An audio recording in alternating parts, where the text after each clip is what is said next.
Bonjour tout le monde. J'ai quelques minutes devant moi. Je suis en train de patienter ici et ça me donne l'occasion de vous partager quelque chose auquel j'ai pensé sur la route. Et c'est un rapport avec la prise de décision. On reporte parfois des décisions pendant des mois ou des années et c'est bien dommage. Je vais vous partager deux de mes expériences par rapport à ça. La première, c'est justement la décision de suivre la formation de thérapeute holistique. C'est une activité que je voulais lancer depuis, sans mentir, une dizaine d'années. Et j'ai toujours trouvé de bonnes excuses, parce que c'était des bonnes excuses, pour reporter le projet, parce que j'avais pas la bonne formation, parce que j'avais pas l'argent pour suivre la formation, parce que je faisais des travaux dans la maison, parce que, pour un tas de bonnes excuses, comme je dis. Mais nos excuses sont toujours bonnes. Quand je suis finalement tombée sur la formation qui me semblait vraiment idéale pour moi, j'ai eu une première hésitation parce que j'avais pas l'argent. Et après le premier entretien avec le formateur, j'étais vraiment vraiment motivée à la suivre. Je savais que c'était celle qui convenait à ma personnalité et à ce que je recherchais. Et les deux premières personnes à qui j'ai parlé de ce projet m'ont dit: Nancy, si toutefois c'est un problème financier qui t'empêche de suivre la formation, on peut en parler et je peux peut-être t'aider.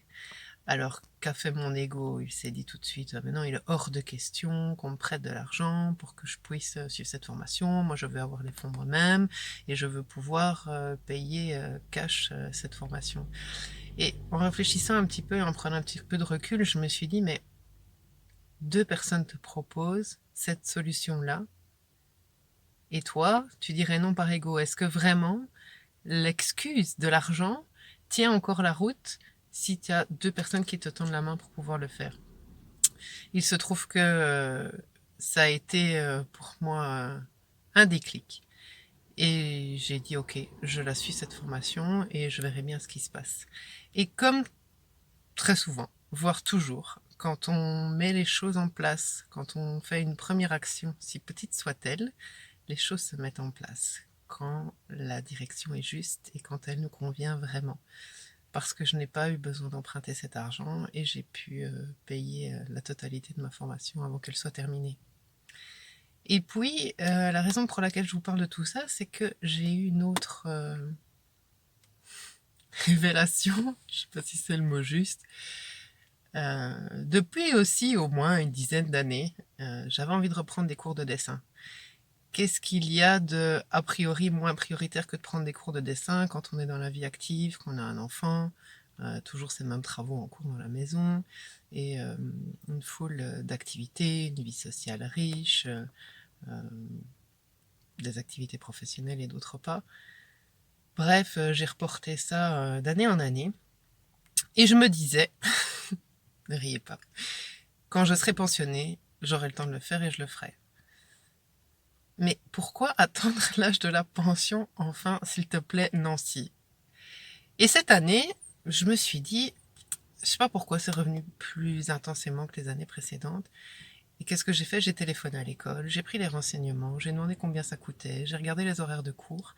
Et à nouveau, quand on se met en action, les choses se mettent en place. Parce que les horaires d'un des groupes correspondaient parfaitement à mon emploi du temps.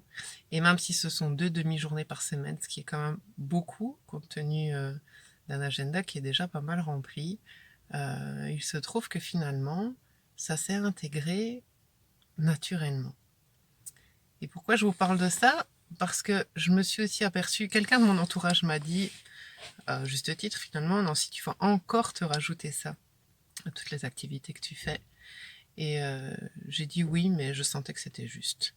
Et finalement, je me suis rien rajouté du tout. Parce que ces cours de dessin me permettent de prendre du temps pour faire des choses que j'aime vraiment, de développer ma créativité, de prendre du temps pour moi, ce qui est une de mes difficultés justement en ce moment, euh, de pouvoir prendre des temps d'arrêt et de pause au calme, alors que j'ai besoin de ça. C'est quelque chose sur lequel je dois encore cheminer. Et voilà ce que m'offrent ces cours de dessin. En fait, c'est pas une activité en plus, ce sont des temps de repos en plus. Et puis finalement, comme j'aime beaucoup ce que je produis, eh bien, ça renforce mon estime de moi. Ça m'a permis de rencontrer de nouvelles personnes, d'étendre mon réseau, si je puis dire comme ça. Le fait de rencontrer de nouvelles personnes, c'est toujours ultra enrichissant. J'adore ça. Ça me permet de découvrir de nouvelles techniques, de stimuler ma créativité, ce qui n'est pas non plus un de mes points forts. Et finalement, c'est tout bénéfice. Et ça me fatigue pas plus. Et au même titre que suivre la formation en thérapie holistique, ces cours de dessin ne me prennent pas d'énergie. En fait, ils m'en font gagner. Parce que c'est vraiment ce que j'aime faire. Donc parfois on pense que faire une activité en plus, ça va nous fatiguer, on n'a pas le temps, qu'on n'a pas l'énergie. Mais je vous invite, si vous avez un type d'activité comme ça que vous reportez depuis longtemps et quelque chose qui vous botte bien, ben, je vous invite à tenter de changer de perception et de voir si finalement, en prenant des renseignements, en passant un coup de fil, en allant voir sur un site internet pour avoir des renseignements plus précis, il ne serait pas possible d'intégrer ça dans votre vie et d'imaginer que peut-être ces activités pourraient vous faire gagner de l'énergie, du bien-être, de la sérénité et vous rapprocher d'une vie qui soit vraiment en accord avec qui vous êtes. J'espère que cette petite vidéo pourra vous inspirer. Vraiment, je le souhaite beaucoup. Euh, la vie est vraiment magique. Bien sûr, c'est pas toujours évident. Bien sûr, on a nos difficultés.